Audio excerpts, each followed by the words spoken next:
we've got a different segment this time, as you can kind of tell from the background images.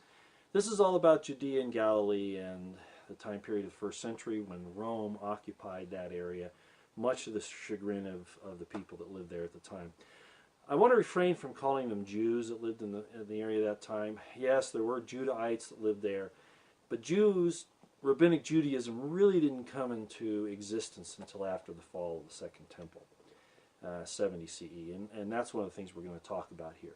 I'm not disparaging the Jews, I just want it to be clear that there was a significant difference between the religion of Rabbinic Judaism and the religion of ancient Israel. Quite a bit of difference. There's also some historical problems with the concept of what Judah was pushing, like in Kings with Josiah, and what existed prior to that.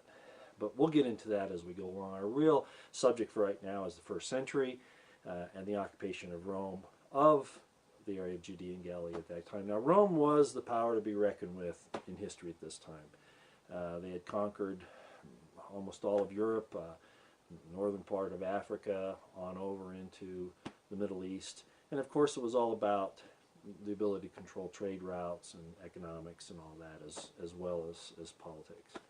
But they had a lot of trouble in a lot of places, but nothing like they had in Judea and Galilee. And what we want to explore is, what was it that was going on in Judea and Galilee at that time? Well, the Romans imposed their rule.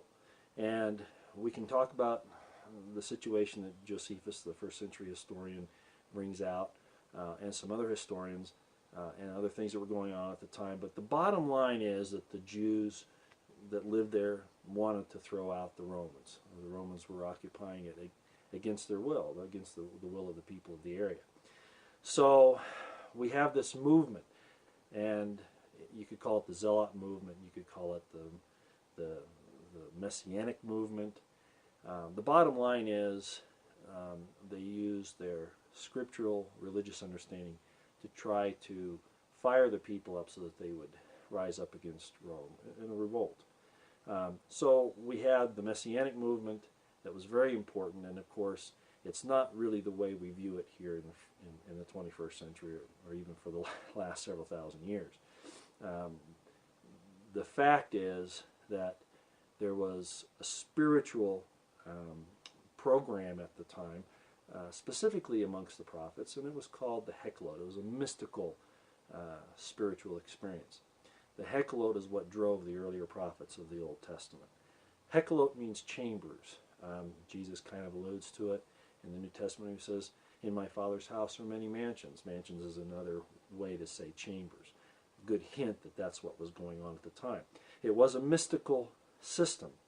It had to do with reciting the divine names of God, and thereby entering what's called a Merkava vision, like Ezekiel had, where he got into the Merkava chariot and was taken up into heaven.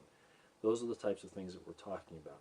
Viewing, envisioning what the Creator wanted for them. This is what drove the Messianic movement, not just the politics, but the idea that God was going to be on their side. Now, what happened to the Hekkelot? The Hekkelot was a divine name use to get into the chambers. They would take a mikveh, which is very similar to a baptismal font, take the ashes of the red heifer, especially pure red heifer, take those ashes, put it in the water, then they would get in, that would purify them so that they could recite the divine names. After the destruction of the Second Temple, those things disappeared over a period of time, and they could no longer utter the divine names in purity. So they had to resort to another system, and that became the Kabbalah. More of a general type mysticism.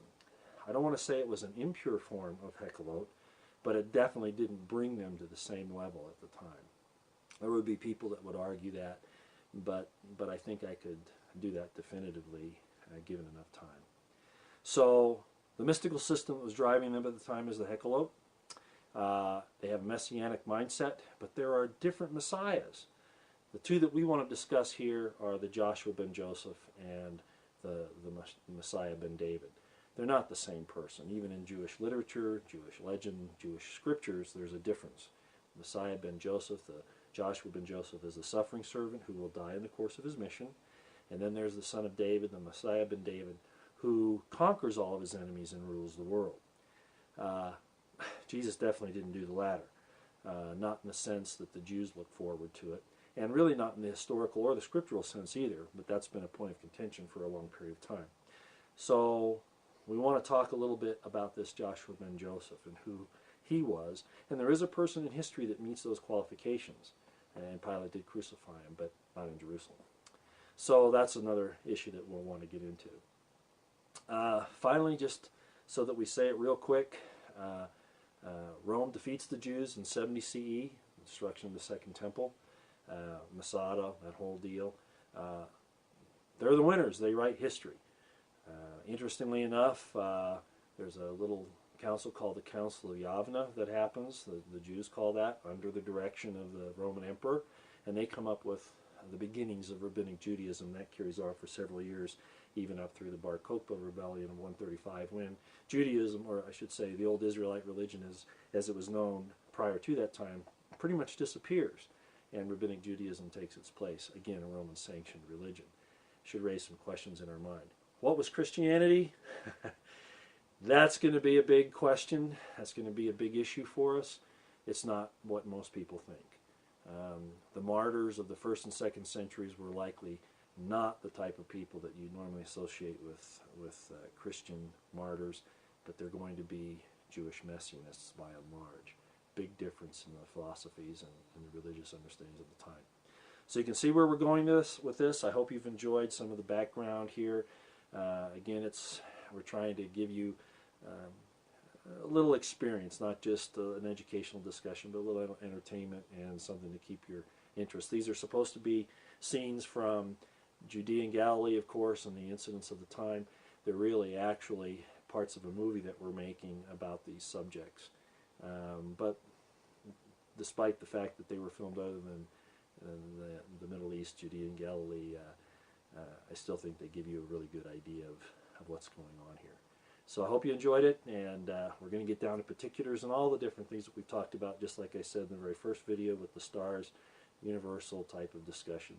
And thank you for coming, and I hope you have a wonderful day, evening, week, whatever, and we'll see you next time. Bye-bye.